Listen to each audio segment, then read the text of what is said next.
Gênesis 1, 6 a 8.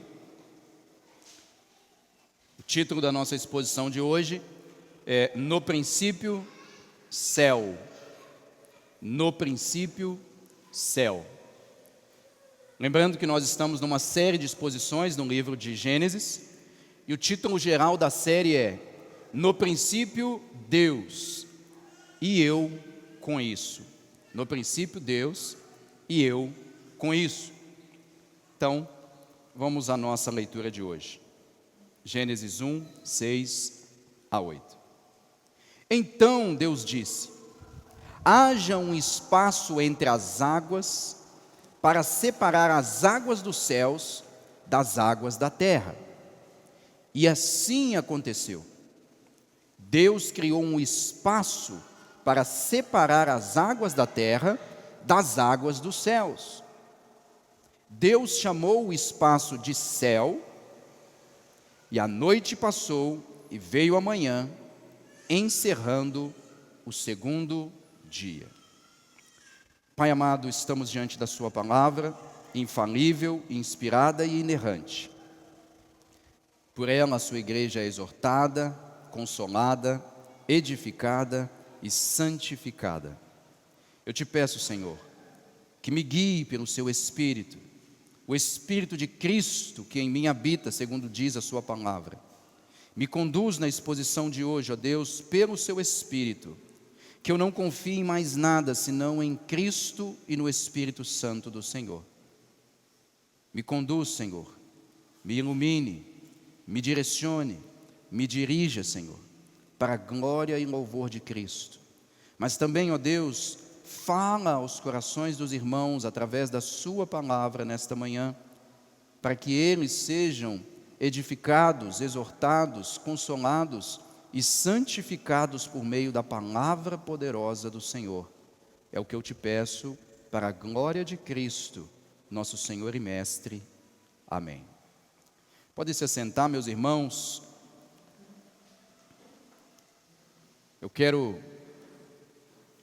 convidar você, que está sentado aí na cadeira, a voltar comigo lá no mundo antigo,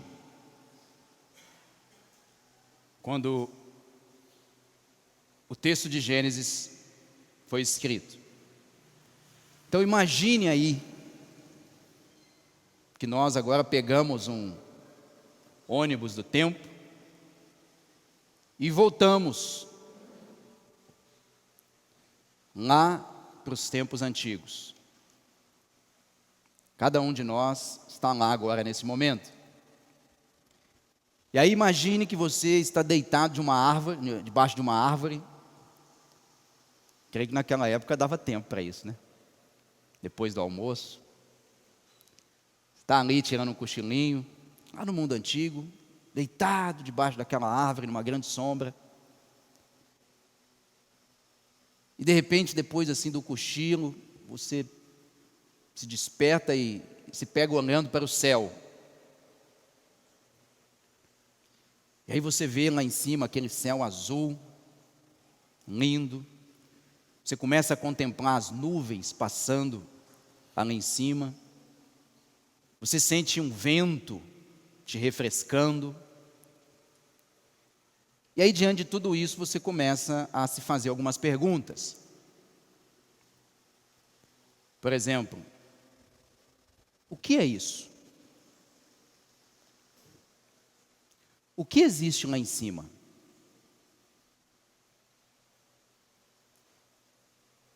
E como se não bastasse, de uma hora para outra, o céu que estava azulzinho, ele vai escurecendo, e as nuvens que antes eram branquinhas como neve, parecendo flocos de algodão, elas começam a ficar mais escuras, e de repente você começa a ouvir barulhos estranhos, que vêm lá de cima, e de repente começa a cair gotas de água sobre você.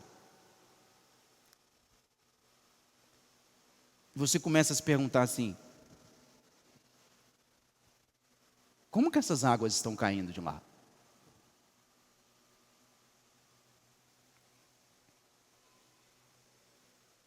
E aí você tira a conclusão de que parece que lá em cima tem água. Não é essa a conclusão? Veja, nós estamos lá no mundo antigo. Nós não somos o homem moderno. Naquele mundo, nós não conhecemos ciência como nós conhecemos hoje. Nós nem sequer sabemos aquilo que é chamado hoje de atmosfera. Nós nem sequer ouvimos falar dessa palavra. Você não conhece processo de evaporação, condensação, pressão. Você não conhece isso. Você apenas descreve o mundo que você está vendo através dos fenômenos. A conclusão que você chega quando você olha o céu azul, as nuvens, e de repente tudo se fecha o tempo e começa a jorrar água de cima, a conclusão que você tem ao descrever aquele fenômeno é: parece que tem um rio lá em cima, porque está caindo água. Para você, na mentalidade do mundo antigo, o universo, você entende o mundo não como nós vemos hoje. Por exemplo, se a gente perguntar hoje aqui na EBD, pedir para as crianças desenharem o planeta Terra, como que elas vão desenhar? Algo redondo.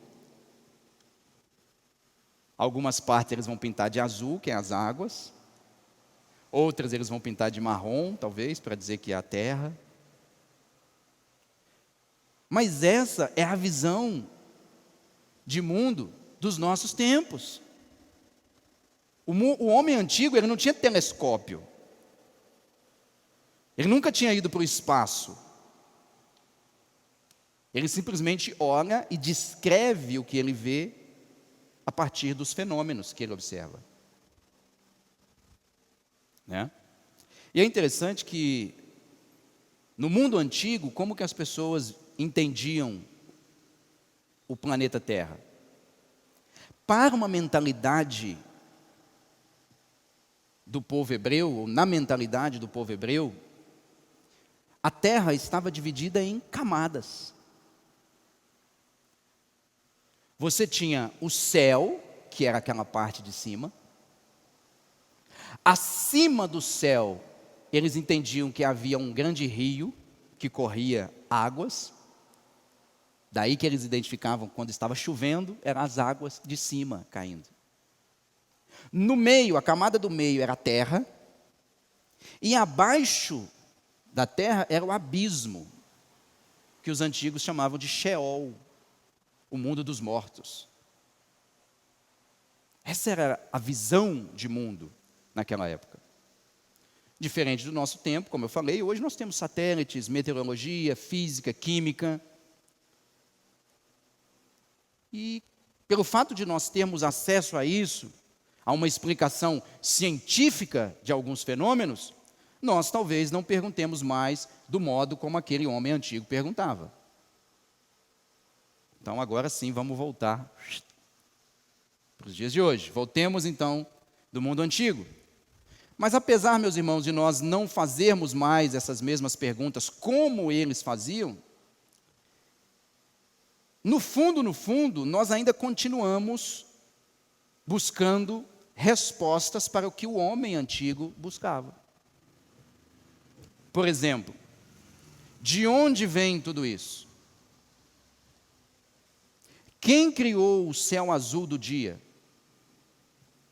As estrelas que nele brilham à noite? As nuvens e a chuva que molham a terra e faz ela germinar? De onde vem tudo isso? São questionamentos que fazem parte da existência humana.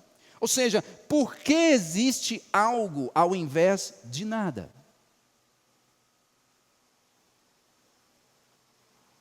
Por que as estações do tempo? Por que variações de clima? A resposta bíblica a todas essas perguntas, ela é resumida em uma única palavra: Deus. Deus. Isso explica tudo. Portanto, meus irmãos, hoje eu quero que você saia daqui com a certeza de que o mesmo Deus que organizou o céu é o Deus que continua sustentando a nossa vida aqui e agora. O mesmo Deus que organizou o céu é o Deus que continua sustentando a minha vida e a sua vida aqui e agora. Lembra do que Paulo disse lá em Atos 17, 28? Nele nos movemos. Todo movimento vem de Deus. Nele existimos. Nós falamos nas exposições passadas, sem Deus, tudo ruim. Todo o cosmo entra em colapso. Nele vivemos, nos movemos e existimos. Então, vejamos a glória desse Deus ao longo da exposição de hoje. Mantenha a sua Bíblia aberta e acompanhe comigo a partir do verso 6. O verso 6, na parte A, começa com a voz de Deus que ressoa pela segunda vez. Pela segunda vez é ouvida a voz de Deus. Verso 6 diz assim: Então Deus disse. Então Deus disse. E essa voz de Deus que ressoa pela segunda vez, ela traz em si uma ordem, um mandamento, um imperativo, um comando, que está aí no meio do verso 6, quando o texto diz: haja um espaço entre as águas. Talvez a sua Bíblia está aí com a palavra firmamento, que é a mesma para espaço aqui, que eu estou utilizando. Nessa versão, estou lendo a NVT. Então Deus, tanto na primeira vez que a sua voz ecoa, quanto na segunda, ela ecoa com um mandamento. E esse mandamento é que haja espaço entre as águas. E qual é o objetivo, o propósito deste mandamento? É a separação. Separação. Você vê aí, continuando no verso 6, para separar as águas dos céus das águas da terra. Veja a mentalidade antiga refletida aqui no texto. Águas dos céus e águas da terra. Se você se lembra, no sermão passado nós expomos o verso 2, no qual nós encontramos a expressão águas profundas. Águas profundas. No verso 6, agora, nós encontramos espaço entre águas, separação entre águas e águas.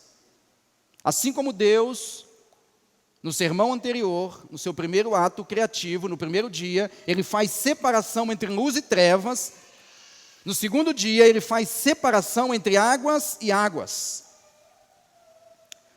É interessante, irmãos, que a palavra espaço aqui, ou a palavra firmamento, em algumas versões, ela pode ser entendida como uma grande cobertura estendida. Essa é a ideia.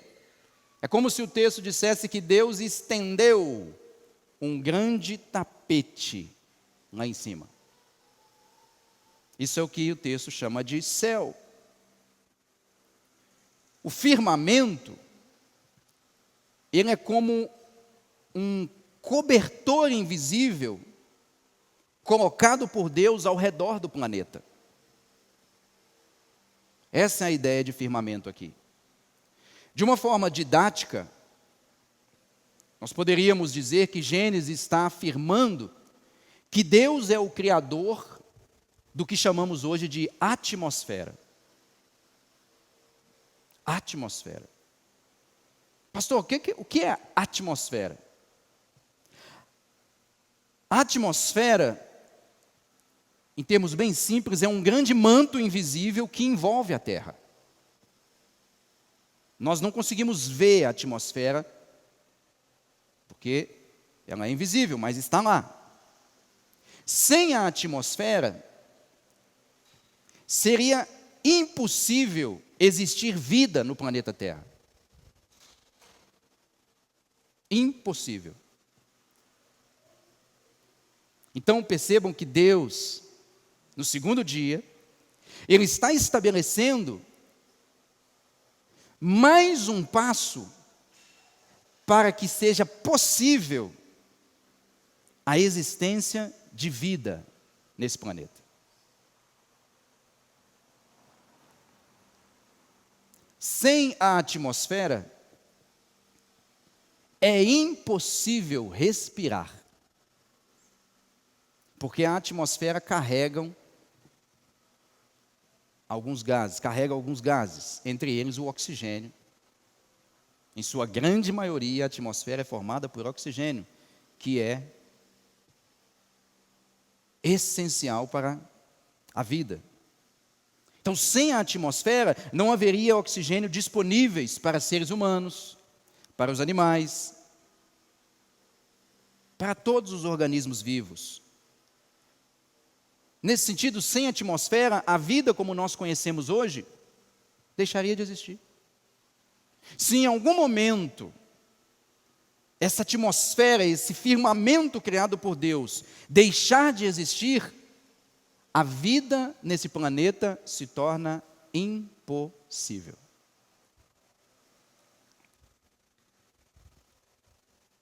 A atmosfera também, ela protege esse planeta das temperaturas extremas.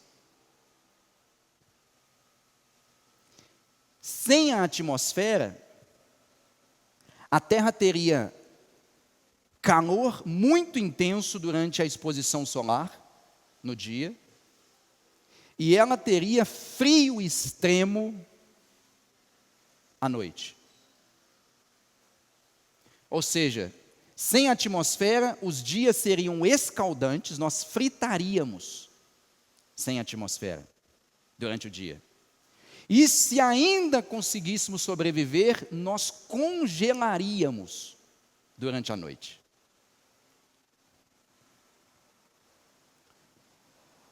Sem a atmosfera, não haveria aquilo que nós chamamos hoje de pressão atmosférica. E sem pressão atmosférica, essa pressão que causa o ciclo das águas. A água líquida na superfície, sem atmosfera, ela iria ou evaporar completamente, ou congelar completamente. Ou seja, isso comprometeria rios, lagos, oceanos e o próprio funcionamento biológico dos seres vivos. Percebe a mão de Deus? Observa aqui no verso 6, quando o texto diz, e Deus disse, haja firmamento.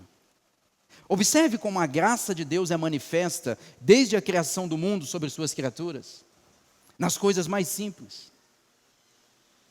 Observe como que a criação do firmamento é uma expressão clara da graça comum de Deus. A graça comum de Deus é aquele ato de Deus estender sobre todos, crentes e incrédulos, o ambiente favorável para a nossa existência. O firmamento está aí. A atmosfera está aí. E ela protege tanto crentes quanto incrédulos. Irmãos, esse versículo, ele nos ensina algo precioso. Ele nos mostra que Deus cria o firmamento, o céu, e Ele também sustenta todo esse mecanismo que Ele criou.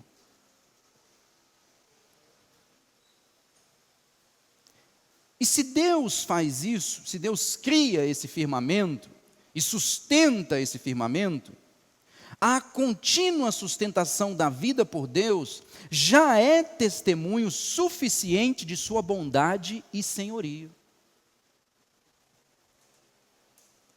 O que eu estou querendo dizer com isso? Que se você sair ali agora e olhar para o céu, você vai perceber que lá em cima, aquilo está gritando para você a respeito da graça e da misericórdia de Deus. Como o salmista diz, os céus proclamam a glória de Deus. O firmamento, as obras das suas mãos. Olha como que o hebraico ele usa paralelismo, né? Os céus é equivalente a firmamento. A glória de Deus é equivalente às obras das suas mãos. É como se o salmista dissesse: contemple. Como diz uma canção, o pastor Marco gosta muito dela, eu gosto também. Olhe para o céu, olhe para o mar, vê que maravilhas meu Deus criou. Os céus proclamam a glória de Deus, o firmamento, as obras das suas mãos. Portanto, a contínua sustentação da vida por Deus já é testemunho suficiente da sua bondade e senhorio. E a ingratidão humana diante disso é indesculpável. Indesculpável. No verso 7 nós encontramos o resultado da ordem de Deus. O verso 7 resume em uma frase curta o resultado do comando de Deus, dizendo assim: e assim aconteceu. E assim aconteceu. Como nós falamos semana passada, não há nada neste mundo que possa resistir ao comando do Deus Todo-Poderoso. Não há nada. Nada. Eu me lembro daquela passagem no Novo Testamento, que o centurião veio até Jesus pedindo por uma bênção, por uma cura. Em determinado momento da conversa, o centurião diz assim: diga apenas uma palavra, e meu servo será curado. Porque eu tenho soldados sob o meu comando, e eu digo a eles uma palavra e eles vão. Quando ele está dizendo isso, irmãos, ele está dizendo o seguinte: tu és aquele que por uma palavra pode fazer todas as coisas. Verso 7, e assim aconteceu, continua o verso 7, Deus criou um espaço para separar as águas da terra das águas dos céus. E no verso 8, nós temos Deus, mais uma vez, declarando o seu senhorio, o seu domínio sobre a sua criação. Ele faz isso dando nome, assim como ele deu nome à luz no primeiro dia, aqui ele dá nome ao firmamento. Olha aí o verso 8 diz assim: Deus chamou o espaço de céu. Deus chamou o espaço de céu. Deus é o criador dos céus, é o que governa os céus, é o que reina sobre os céus. No mundo antigo você tinha os deuses dos céus. Os sumérios tinham seus deuses que habitavam o céu. Baal, o deus ugarítico, era conhecido como o deus das nuvens, o deus da chuva. Por isso que você vê lá em 1 de Reis, Elias discutindo com os profetas de Baal. E é interessante que Elias tinha dito antes, né, que não choveria sem que ele desse um comando.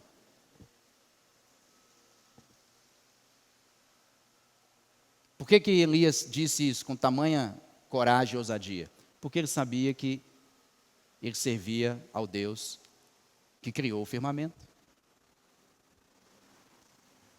Interessante que o tempo passa e não chove, né? E aí Elias chama os profetas de Baal e fala: vamos aqui, vamos fazer aqui um encontro de profetas e vamos ver. O Deus que responder com fogo, esse é o Deus verdadeiro. E aí o texto diz que os profetas de Baal ficaram ali, eram muitos, né? Praticamente o dia inteiro, eles clamavam a Baal. Era comum que pegassem cordinhas, amarravam navalhas, né? E ficassem batendo em suas costas, fazendo flagelos para ver se Baal responderia, né? E aí, parece que Elias, em um determinado momento, até zomba deles. Talvez Baal esteja dormindo. Clame mais, porque ele não respondeu ainda. Né? E aí eles clamam e nada acontece. Aí Elias, então, chega, agora é minha vez. Prepara ali o altar, ajeita as coisas, joga água em torno. E é interessante que ele diz assim: ó Senhor, para que saibas que Tu és Deus, e que eu sou teu servo, responda. E aí o texto diz que imediatamente desceu fogo dos céus e consumiu o holocausto e até a água que estava em volta. Na sequência, Elias manda matar os profetas de Baal. Depois ele se afasta e ele chama o teu servo e fala assim: vê se a chuva está vindo aí. Aí o servo vai lá, olha, nenhum sinal. Vai de novo.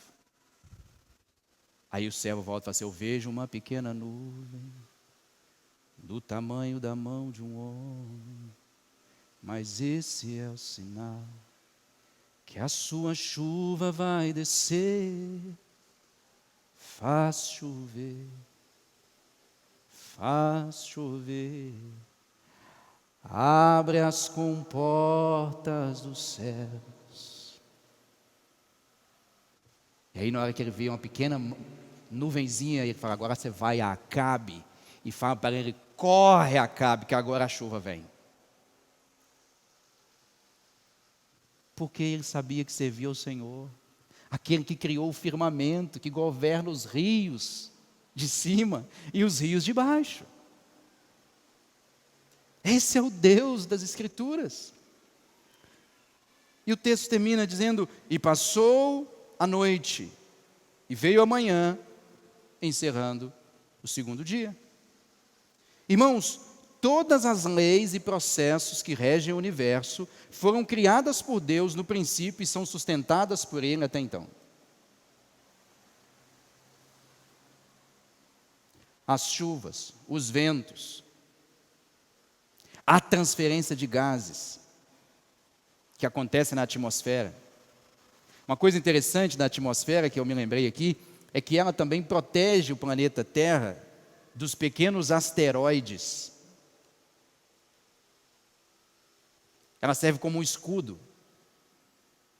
Porque às vezes os pequenos asteroides vêm, quando eles entram na atmosfera, a atmosfera causa resistência. Então eles pegam fogo e se dissipam.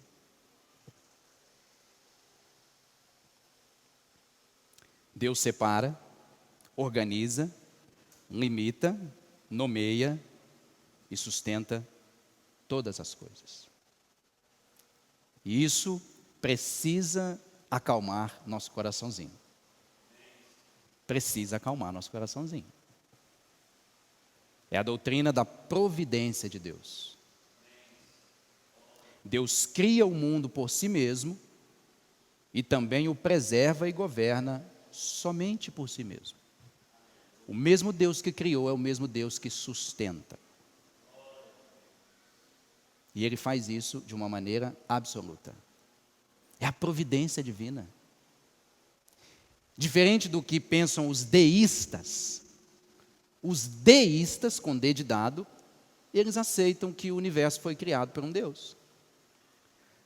Só que eles entendem que esse Deus criou esse universo e depois ele voltou para sua eternidade, vamos dizer assim, e não intervém mais nesse universo.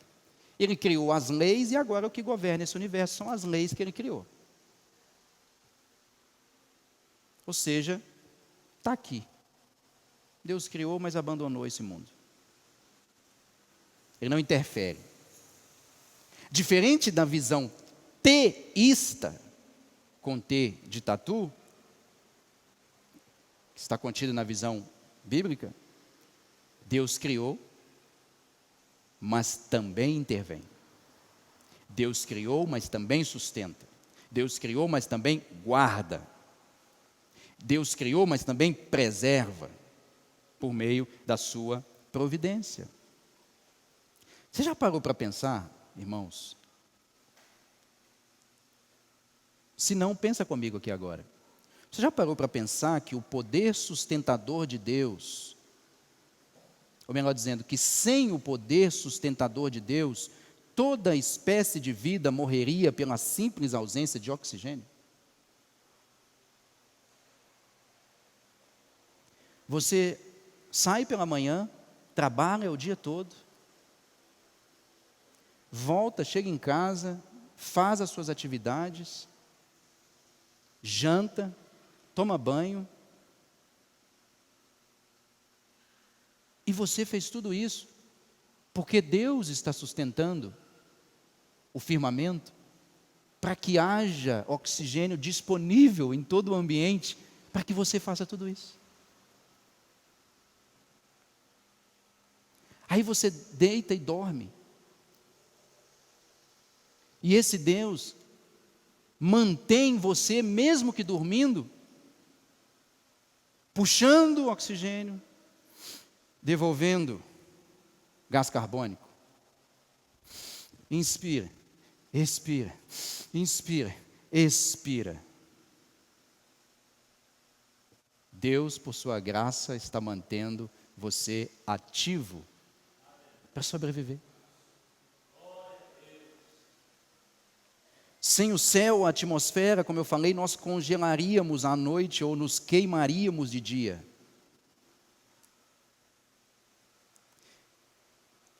O fato da gente refletir nessas questões de que o simples manter, a simples sustentação, a simples existência, o simples ambiente propício para que os gases trafeguem, para que nos mantemos vivos, é um sinal evidente da misericórdia de Deus.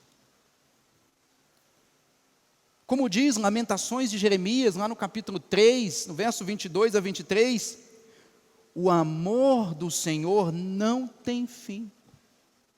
Suas misericórdias são inesgotáveis. Grande é a sua fidelidade. Suas misericórdias se renovam a cada manhã. Olha que coisa linda.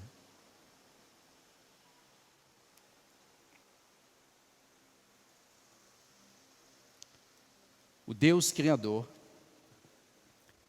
que no primeiro dia estabeleceu luz e separou a escuridão,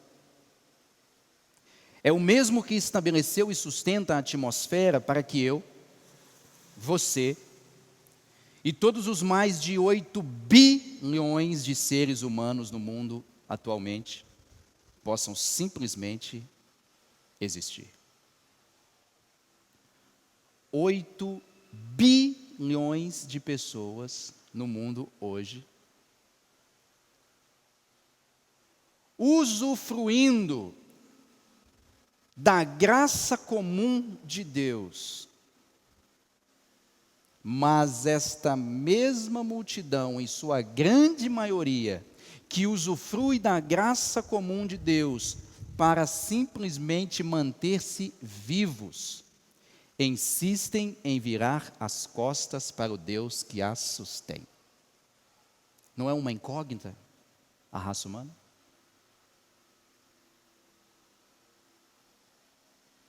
Deus estabeleceu o sol para reinar durante o dia e todas as manhãs ele vem. Todas as manhãs. Estabeleceu a lua para governar a noite. Todas as noites ela está lá. Estabeleceu os peixes para povoarem as águas, e eles estão lá. As plantas para povoarem a terra, e elas permanecem lá. Os animais para correrem, se espalharem por toda a terra, e eles estão lá. Deus criou os mais de 8 bilhões de pessoas que existem hoje, e disse para eles: adorem-me, rendam-me glória. Mas, por natureza, nós insistimos na nossa ingratidão. Ingratidão.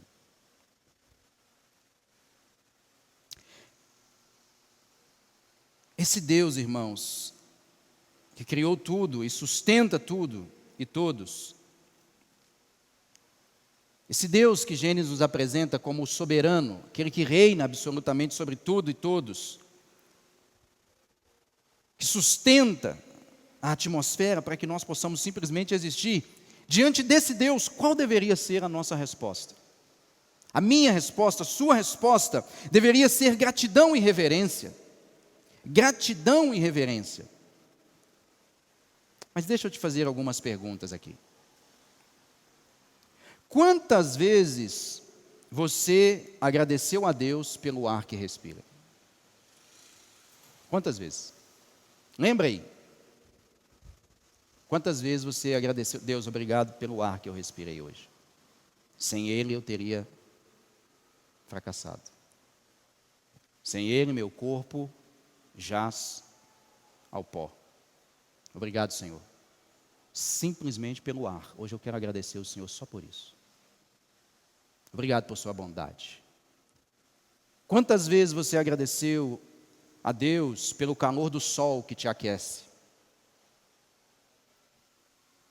Quantas vezes você deu graças a Deus pelo vento que te refrescou? Quantas vezes você deu graças a Deus pela beleza do céu, pela beleza do pôr do sol que se reflete no horizonte ao final do dia? Quantas vezes? Não sejamos ingratos, irmãos. Eu sei que o texto não está no contexto, mas Jesus disse: quem não é fiel no pouco, também não será fiel no muito. Parafraseando esse texto, quem não é grato a Deus pelas coisas simples, também não o será nas coisas grandes. São os detalhes que fazem a diferença. São os detalhes. E Deus ha feito tanto por nós, irmãos. Tanto. E eu não estou falando dessas coisas grandes, não. Eu não estou falando do carro, da casa, do casamento, dos bens. Eu não estou falando disso. Eu estou falando nos pequenos detalhes.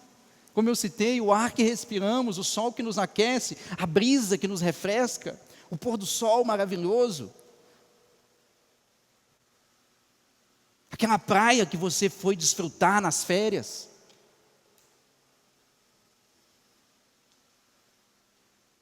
Percebe? Não sejamos ingratos, Deus ha feito tanto por nós. O oxigênio que respiramos é dádiva de Deus. Os raios solares que nos aquecem são dádivas de Deus. As nuvens que produzem sombra e chuva são presentes de Deus. Não rejeitemos ao Criador, meus irmãos. E muito menos ao Salvador. Porque o Criador criou a atmosfera e criou o céu, o firmamento, escolha a palavra que você quer usar, por meio do seu Filho, o Salvador. Nesse dia, segundo dia, também no primeiro, o Pai Criador estava presente, mas o Filho, que é o Salvador, também estava presente. Portanto, rejeitar ao Criador é o mesmo que rejeitar ao Salvador, porque o Criador fez todas as coisas através do Salvador, Jesus Cristo. Olha o que diz João, Evangelho de João, capítulo 1, verso de 1 a 3, ecoando aqui as palavras de Gênesis. No princípio, aquele que é a palavra já existia, e Deus disse. Aquele que é a palavra já existia, a palavra estava com Deus e a palavra era Deus. Ele existia no princípio com Deus. Agora presta atenção no verso 3. Por meio dele, Deus criou todas as coisas. Agora olha que coisa mais linda o final do verso 3. E sem ele, nada do que foi criado se fez. A luz que Deus criou no dia 1 não poderia iluminar as trevas sem Cristo.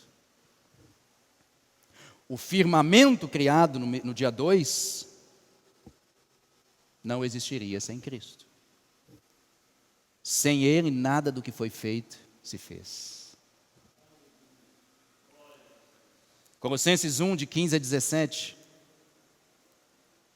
O Filho é a imagem do Deus invisível e é supremo sobre toda a criação. Pois por meio dele, todas as coisas foram criadas, tanto nos céus como na terra. Todas as coisas que podemos ver e as que não podemos, como tronos, reinos, governantes e as autoridades do mundo invisível, tudo foi criado por meio dele e para ele. Ele existia antes de todas as coisas. E olha aqui como que termina o verso 17. Vou voltar de novo no começo do verso 17. Ele existia antes de todas as coisas e mantém tudo em harmonia.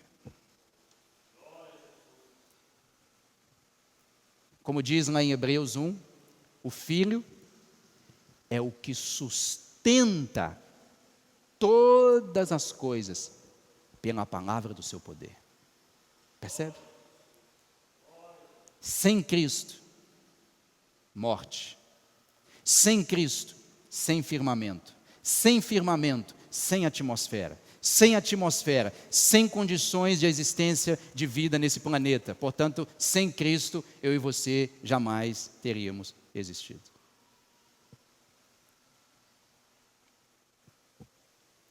Isso nos leva então, irmãos, à seguinte conclusão, e com ela eu encerro. Se é verdade que Deus cria e sustenta todas as coisas através do seu Filho, rendamos glórias, dia após dia, ao Pai, pelo ar, pelo sol, pelo vento, pelo céu azul. Rendamos também glória e gratidão pelo poder do Espírito Santo, que preservou as águas no estado inicial da terra. Mas também rendamos glórias ao Filho, que morreu nossa morte, para vivermos sua vida, e nos mantém firmes até o último dia por fé, em sua graça e misericórdia, que se renovam a cada manhã. Que Cristo seja glorificado. Que o Pai seja glorificado, que o Espírito Santo seja glorificado em nós. Amém? Vamos orar.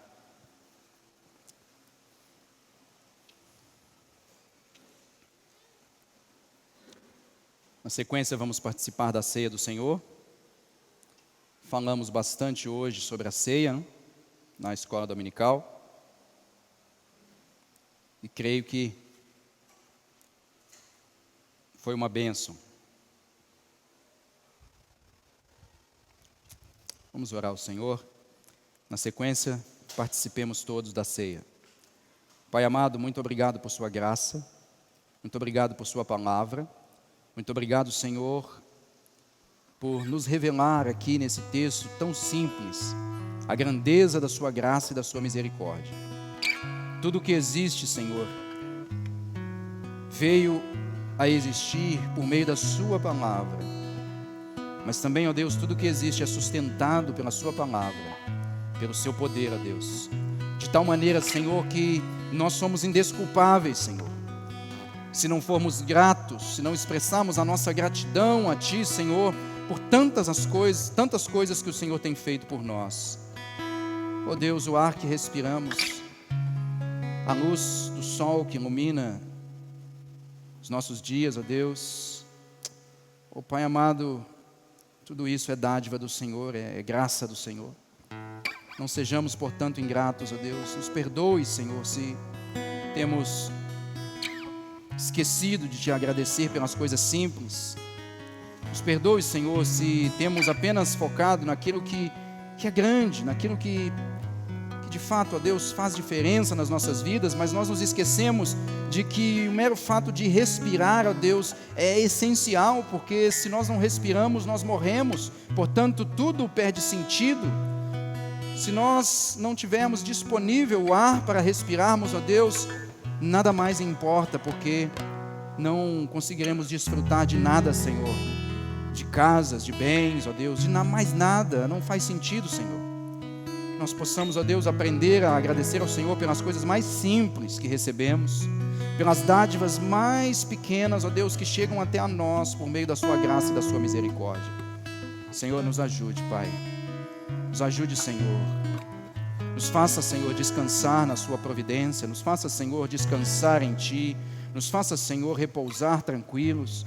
Nos acalme, Senhor. Acalme o nosso coração. Oh, Senhor, nos faça, Senhor, descansar em Ti, Senhor, na sua provisão, no seu cuidado, no seu amor, na sua proteção, ó Deus, na sua sustentação de todas as coisas. Acalme o nosso coração, Senhor. Nos livre, Senhor, de toda inquietação, ó Pai. Livre a nossa alma de toda angústia, Senhor. De tudo aquilo, ó Deus, que nós buscamos fora de Ti. De tudo aquilo, ó Deus, de todas as vezes, ó Pai, que nós não confiamos em Ti. Ó Senhor, nos perdoe.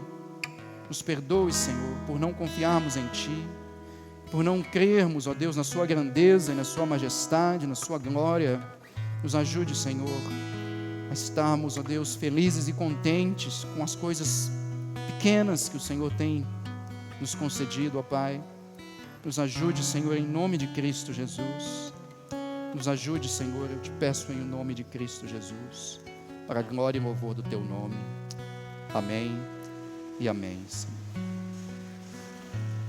Aleluia.